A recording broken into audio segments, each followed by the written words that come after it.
What's up, everyone? It's Andy Singer with the Heartland Institute, bringing you more from climaterealism.com.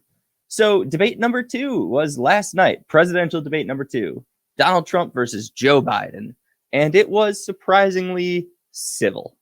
If you watch debate number 1, 2, stark difference. But one of the topics was climate change, so I thought for today we should discuss what they said. Let's just roll clip number 1, Mr. Producer. Climate change and climate warming, global warming, is an existential threat to humanity. We have a moral obligation to deal with it. And we're told by all the leading scientists in the world we don't have much time. We're going to pass the point of no return within the next 8 to 10 years.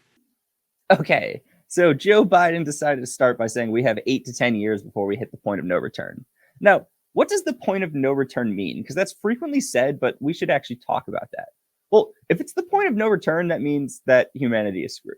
It means that if we don't drastically change what we're doing in 8 to 10 years, we're going to reach some climate apocalypse, which is going to end up ending humanity or massive portions of humanity. Now, if you truly do believe this, I don't know why you would talk about anything else. Let's say you're asked about health insurance. You should say, that doesn't matter. In 8 to 10 years, we're all going to die. Like, why do I care about health insurance? If I'm going to die in 20 years, in 8 to 10, we're screwed anyway. So I feel like that would be the answer for everything if you truly believe that. And I don't think any of these people truly believe that. Or those that do are kind of crazy. But so we've heard this claim before that we only have 10 years to save humanity. I actually prepared a few quotes from it. So this first one comes from the United Nations in 1989. A senior UN environmental official says entire nations could be wiped off the face of the earth by rising sea levels if the global warming trend is not reversed by the year 2000. So it is now 2020. So this was 20 years ago that we were supposed to lose nations. Is Madagascar still here? Is Madagascar still? I'm told Madagascar is still here. So I don't think this happened. And I don't think it did not happen. Here's another one. This comes from Reuters in 2009. It is now 12 years since Kyoto was created. This is the Kyoto Protocol. This makes Copenhagen the world's last chance to stop climate change before it passes the point of no return. So that means in 2009, we hit the last chance point of no return because Copenhagen didn't lead to anything. So apparently we are all dead. Are we? Are we? No, I'm being told we're not all dead. So here's the thing. We're frequently told we're about to pass the point of no return. We're about to pass the point of no return. That's just a tactic. It's not true. At what point do I no longer believe these claims? I don't believe these claims. I think they're utter crap. But it's time that all of us accept that when we're told that we're about to hit the point of no return, it's not true. All right, let's play clip number 2. Clip number 2, Mr. Producer. We're going to be in a position where we're going to see to it that we're going to take 4 million existing buildings and 2 million existing homes and retrofit them so they don't leak as much energy, saving hundreds of millions of barrels of oil in the process and creating significant number of jobs. All right, so Joe Biden wants the government to retrofit 4 million buildings, 2 million homes, save millions of barrels of oil, and create tons of new jobs. Now, what this is the broken window fallacy. Here's what the broken window fallacy is. It's essentially, imagine a young boy throws a baseball through his house's window. So some people will argue that's actually a benefit to the community. They'll say that, well, now the parents of that boy have to go pay a local worker to come in and repair the window. Now, that worker may go out and spend that money on a different good. So it stimulates the economy and it created a job. Now, the issue is this isn't a job that's actually benefiting society. Destruction of current property isn't a way to create jobs because there's an opportunity cost to it. First, that worker isn't actually producing a new good or a new service. They're just going in and they're repairing or maintaining a current good or service. You're not actually generating new wealth out of this. You're just transferring it. Second, that family, those parents could have actually spent that money on a good or a service themselves. So it still could have stimulated the economy, or they could have invested it. Now, investments will lead to future goods or services being created, which actually builds new wealth. So the Joe Biden plan is a large-scale example of the broken window fallacy. What you're going to have is you're going to have construction workers that may have gone out and produced new buildings or worked on businesses or buildings that actually needed help. And instead, they're going to go into houses or buildings that didn't need this work done, and they're going to retrofit them to be more energy efficient. So I ask you all, what do you think generates more wealth? A new house being built or repairing a current house? It's a new house being built. Like, you're going to need more products, more wood, more glass, more concrete, everything to generate the new house. Plus, then you're building a new house for a new family, which will move in, that'll move into the area and actually stimulate an economy. So the idea that just maintaining or retrofitting current houses and buildings is a great boon to the economy isn't true. It's a mismanagement of resources. And then what does actually retrofitting these houses mean? So if you're trying to make them more energy efficient, one way you do that is you reduce the number or the size of windows. Seriously, I mean, windows are a source of energy inefficiency within housing.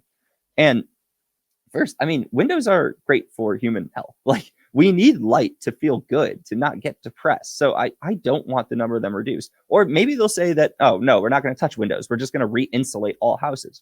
Now, do you think if a family has a house and they're going to go have some construction company come in and re-insulate everything, do you think the government's going to pay for that family to go stay somewhere else during that period of time? No. Now, they will argue, oh, but this is a benefit to the economy. It's like the broken window fallacy, because they have to now go pay either an Airbnb or a hotel, and now those people will make money and they'll spend it. But it's a mismanagement of resources. That family never needed to go stay in a hotel in the first place, and they could have used that money in a more productive way for society. So this retrofitting the buildings and houses is just an example of the broken window fallacy, and it's a complete mismanagement of resources, and it will not benefit the long-term health of the economy. All right, let's go with clip number 3. And what about fracking? All right, let me allow Vice President Biden to respond. I never said I oppose fracking. You said it on tape. I did. Show the tape. Put it on your website. I'll put it on. Put it on the website. But kiddo, I want you to just take a look, okay? You don't have to agree. But I want you to look in my eyes. I guarantee you, we're going to end fossil fuel, and I am not going to cooperate. Okay? Okay, so let's be clear here. Joe Biden does oppose fracking. He says he doesn't in this video, but he absolutely does. And then he says later in the debate that he wants to move towards a 100% renewable energy future. That doesn't include fracking. So he can't have it both ways. He can't say, oh, no, I support fracking, but we're moving towards 100% renewable energy.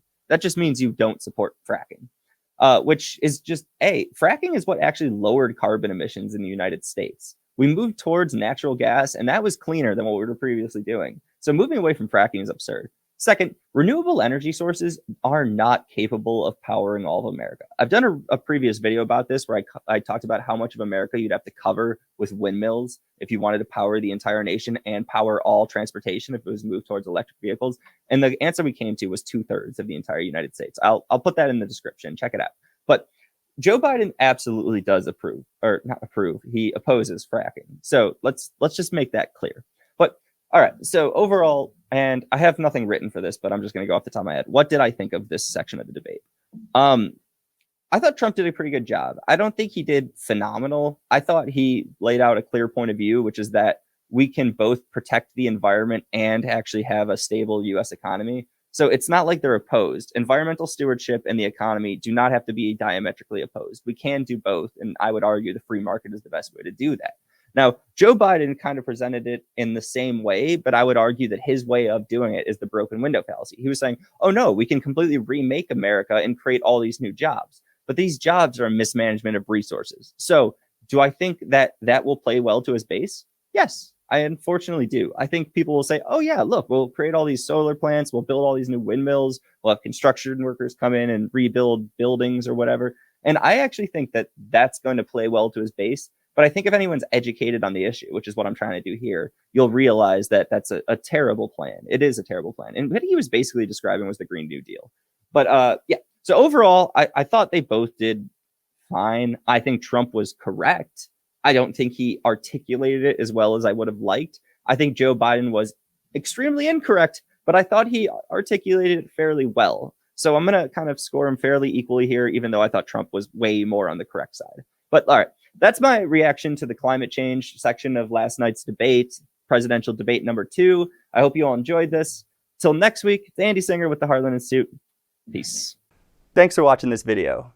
Please subscribe to our channel and consider donating to the Heartland Institute to support more vibrant free markets, greater individual liberties, and more videos like this one.